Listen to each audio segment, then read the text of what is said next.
राघव के ऊपर काम हुआ है, पर मेरे हिसाब से कोई 4 कदम भी चल न सका। ये काम तुझे ही करना है। तूने अगर इस जन्म में नहीं किया, दूसरा जन्म लेना पड़ेगा। ये काम उसी का है जिनका मैं भी जमादार हूं, और तुम्हारा काम मेरा भजन है।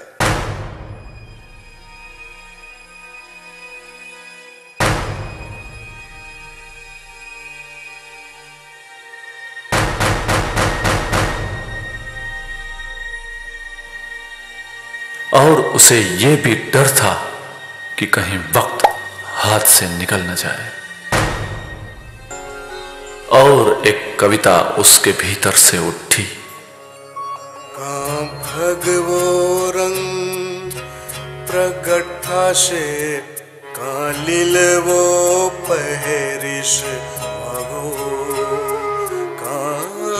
भगवो रंग प्रगटा से कालिलवो पहरिश भगो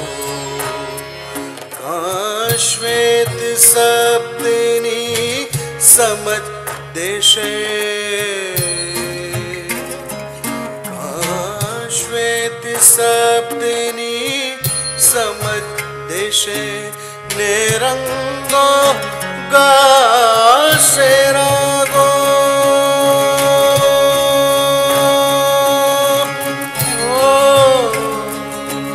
निरंगो गासे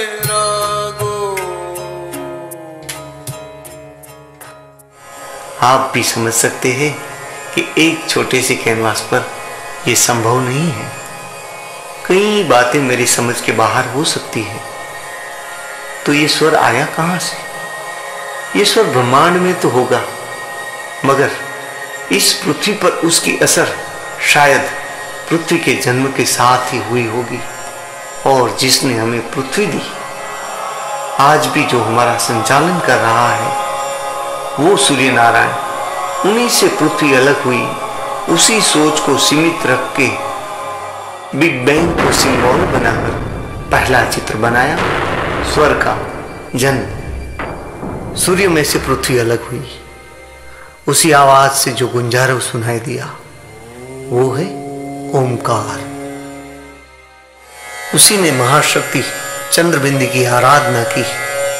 महाशक्ति जो सर्वशक्तिमान है, शक्ति के मूल स्रोत का सूक्ष्म स्वरूप है, वो प्रसन्न हुई। उसी की मिलन की फलश्रुति की वजह से आसमान में बादल गरजे, जैसे शिव का डमरू बजा। आज जो ये संसार चल रहा है, वहीं से उसी की शुरुआत हुई। अनराधार बारिश हुई, सुलगती हुई पृथ्वी शांत हुई, और संसार की गतिविधियों का एक माप बना। पंचतत्व एक दूसरे के पूरक बने।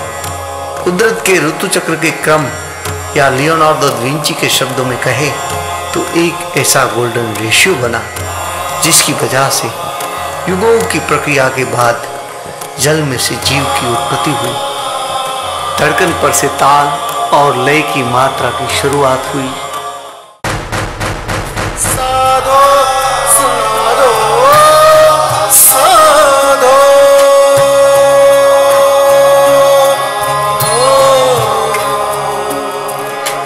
साधो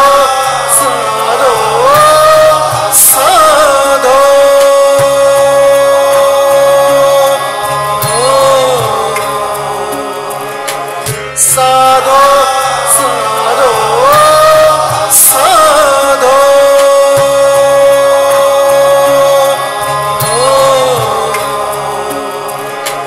साधो साधो साधो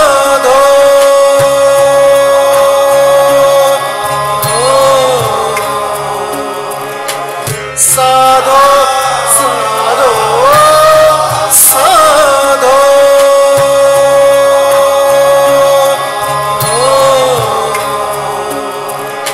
साधो